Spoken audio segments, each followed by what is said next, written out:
তোমার ভাত রান্না হলো? তাড়াতাড়ি করো। এই তো ভাতের পুর ধরলো বলে। আমারও তরকারি কাটা হয়ে গেছে। তাহলে ভাত নামিয়ে তরকারি বসিয়ে দেবে। এরপর একটু শাক রান্না করো বাপু। শাক কিনে কোথায় পাবো? সে আমাদের গায়ে হলে পেতুম। ওই তো বাগান থেকে কয়েকটা ঘাস পাতা তুলে নিয়ে আসলেই হবে। আনছি, আগে একটু জল খাই, বড্ড কাশি হচ্ছে। দাঁড়াও, আমি তোমায় জল খাইয়ে দিচ্ছি।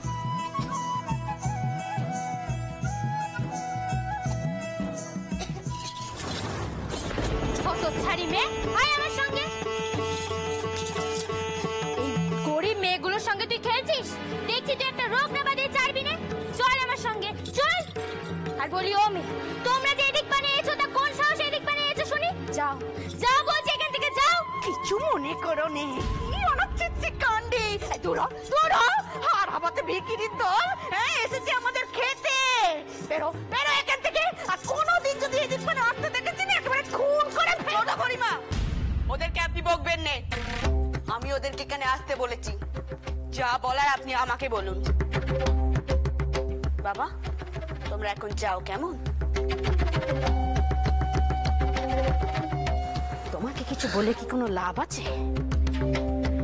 তুমি তো কোনো কথাই কানে তোলো নে। বলি বাড়ির গিন্নি হয়েছে বলে কি অসুখ বিসুখ কেউ ভয় পাবে না? জানো জানো মা, দিদি আমায় খুব মেরেছে। পদ্ম, ছোট বোনকে কেন মেরেছে জানতে পারি? ও কেন ওই গরিব মেয়েগুলোর সঙ্গে খেলছিল? ও ভুলে গেছে যে ও মার বংশের মেয়ে। ওই অসুস্থ গরিব বেজাদের মেয়েগুলোর সঙ্গে কি কেউ খেলে? গরিব বলে কি ওরা মানুষ নয়? আর তুমি মার বংশের মেয়ে বলে তোমার এত দম্ভ?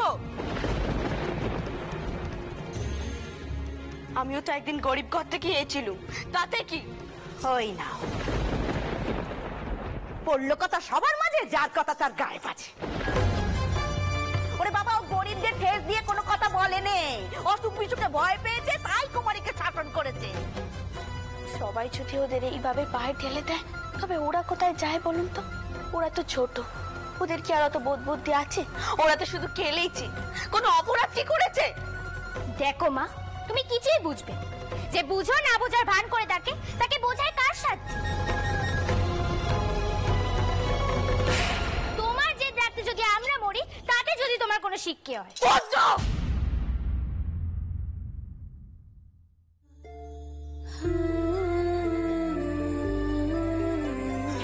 এমন কথা বলিস রে মা, এমন কথা বলিস রে।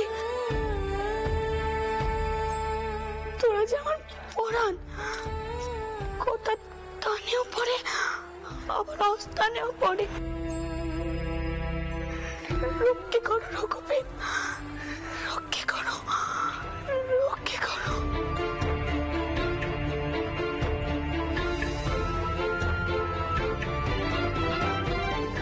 যদি আমাদের বাড়ির খাবার খেয়ে গরিব মানুষ অসুস্থ হয়ে পড়ে তাহলে আমাকে খুঁজে বের করতে হবে সে খাবার এলো কোথা থেকে। আর বাবাকে কষ্ট দিতে হবে না। তোমার নানান ইচ্ছার মান রাখতে গিয়ে বাবা প্রতি পদে বিপদে পড়েছে, প্রতি পদে সমস্যাতে পড়েছে। শুধুমাত্র তোমার জন্য, তোমার জন্য বাবা একেবারে শেষ হয়ে যাচ্ছে। আমি তোমাকে কষ্ট করে কয়ে দিলুম মা, আবার যদি কিছু হয়ে যায় তাহলে আমি তোমাকে কোনোদিন ক্ষমা করব না মা, কোনোদিন না।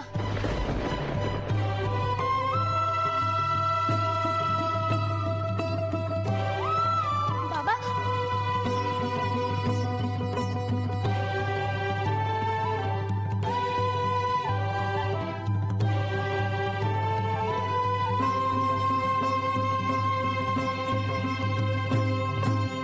মা, তোরাও কি মনে করিস তোদের বাবা খুনি? ইচ্ছে করে আমি গরিব মানুষদের বিষাক্ত খাবার খাইয়েছি? বাবা, তুমি সব কি কথা কইছো? আমি জানি তুমি এসব কাজ করতে পারো না। আরে কদিন পরে যখন চতুর্দিকে সবাই ছিছি করবে তখন তখন তোর আমার পাশে থাকবি তো? তুমি এসব কি কথা কইছো বাবা? মায়ের মুখের কথায় তুমি নিজের উপরে এত ঝুঁকি, এত দায় কেন নাও?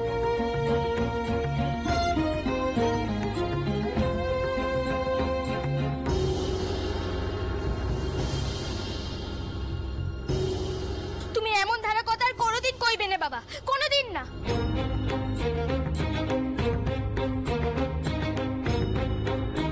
শুধু আমি কেন, কুমারী, করুণা, এমনকি ছোট কুকি তোমার পাশে সর্বদা রয়েছে।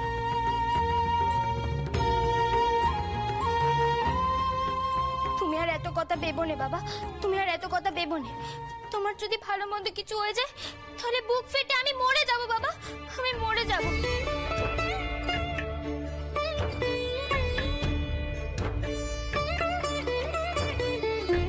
আমি কিন্তু তোমাকে এই কথাটা কয়ে দিলাম।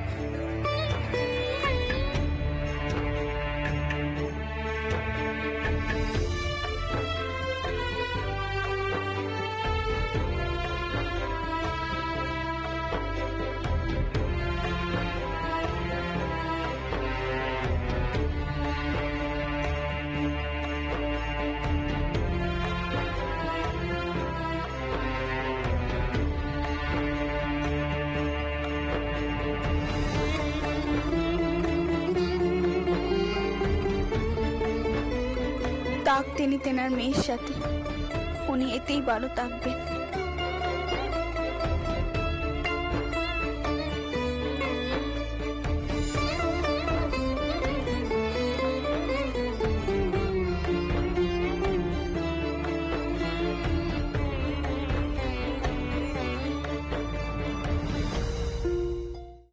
বাবা জীবন, তুমি দাঁড়িয়ে আছো কেন?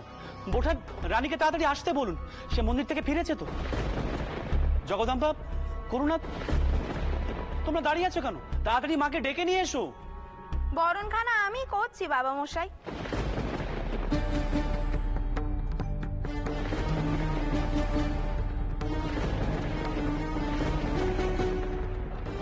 মা তো এখনো পুজো দিয়ে ফেরেনি, আর কোন মুলুকে পুজো দিতে গেছে তাও আমরা জানি না। এদিকে যে মেয়ে জামাই এসেছে সেদিকে তো মায়ের হুঁশ নেই। সে কি এখনো ফেরেনি? কোন মন্দিরে গেল? আচ্ছা, কালীঘাটে যায়নি তো? সে যখন ফিরবে তখন জানা যাবে। এখন কি করতে হবে সেটাই ভাবা দরকার। পদ্ম, তুমি ওর দিদি, যাও জামাইকে বরণ করে ঘরে নিয়ে যাও, যাও।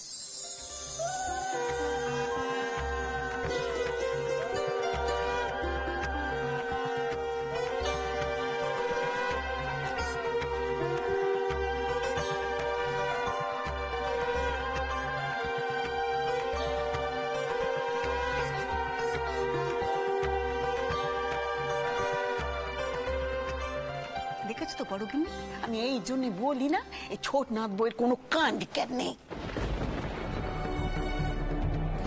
সত্যি তো, এত দেরি হচ্ছে কেন? কি হচ্ছে ওখানে কে জানে।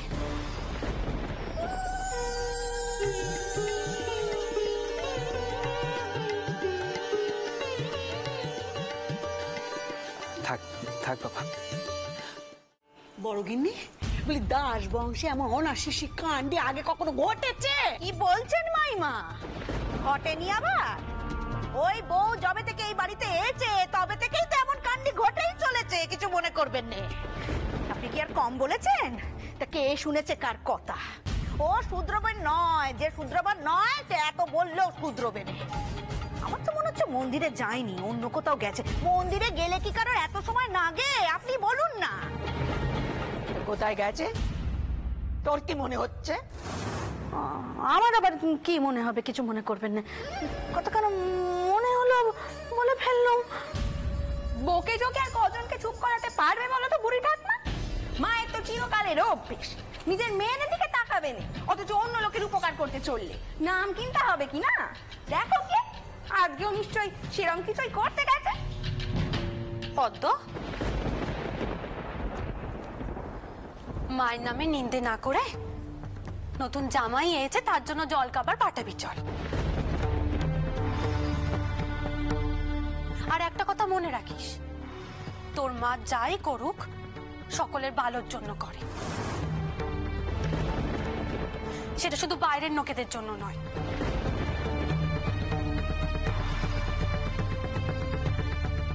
আর তোর মা যে মেয়েদের কথাটাও ভাবে সেটা একদিন ঠিক বুঝবি।